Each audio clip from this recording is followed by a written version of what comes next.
ladies and gentlemen, let me take a moment to underline some of the key priorities of the Korean government in accelerating the implementation of SDGs. Tapping into our experience of having achieved industrialization and democratization in a single generation, Korea is uniquely positioned to fulfill the following roles.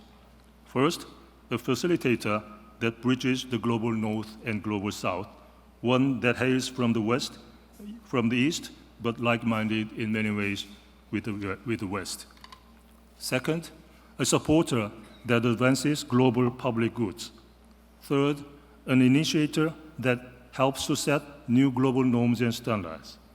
Korea's vision to become a global pivotal state, contributing to freedom, peace, and prosperity, prosperity around the world, attests to its determination to facilitate, support, any initiative.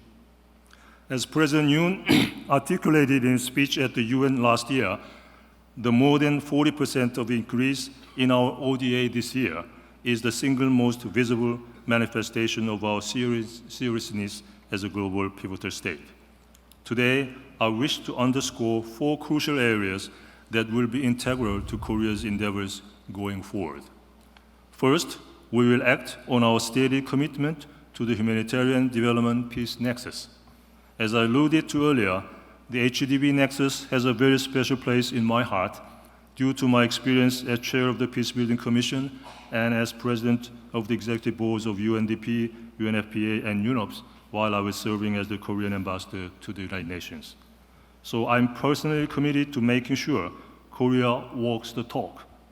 Korea will spearhead investments that promote a nexus approach to conflict-affected and fragile countries.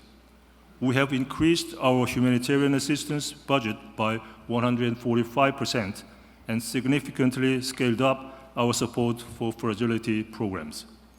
KOICA is expected to sign new agreements with 8 international organizations which are in the front lines of the most challenging crisis settings.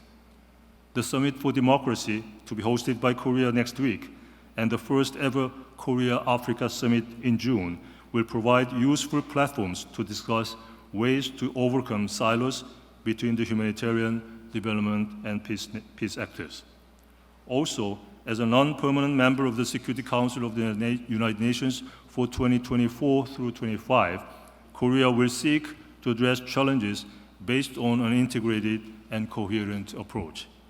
Furthermore, recognizing the critical role of women in conflict resolution and peace building, we have been championing the Action with Women and Peace initiative.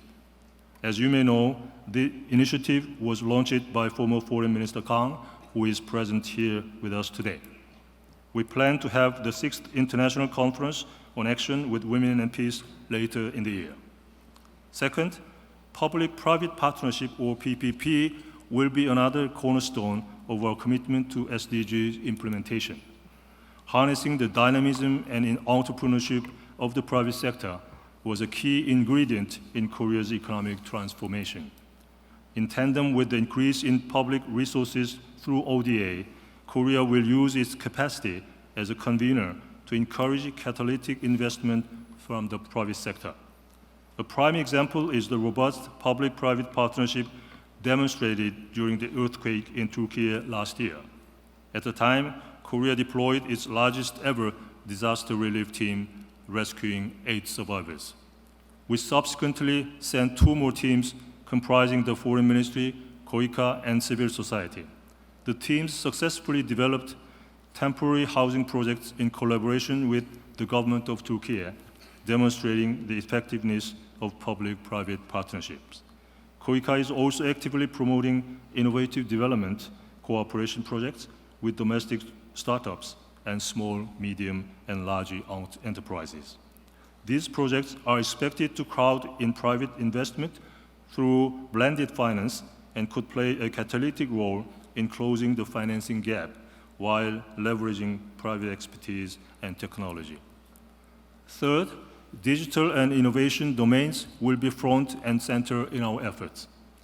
During his speech at the UN and the G20 summit last year, President Yoon emphasized that Korea will seek to build green ladders by supporting adaptation and mitigation efforts and contribute to advancing digital transformation in developing countries.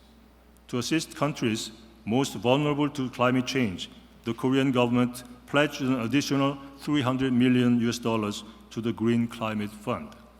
Korea will also help narrow the digital divide in education, healthcare, and financial services for developing countries, a centerpiece of the Digital Bill of Rights, which the Korean government launched last year. On artificial intelligence, we will actively contribute to advancing global governance discussions on AI in a way that unleashes the benefits of this new technology while mitigating its risks. Key avenues for doing so include Korean representation on the UN Advisory Board on AI and our hosting of the AI Summit and AI Global Forum in May, along with the second Responsible Use of AI in the Military Domain Summit in September. Finally, empowering and equipping future generations to lead transformative change, innovation, and global prosperity.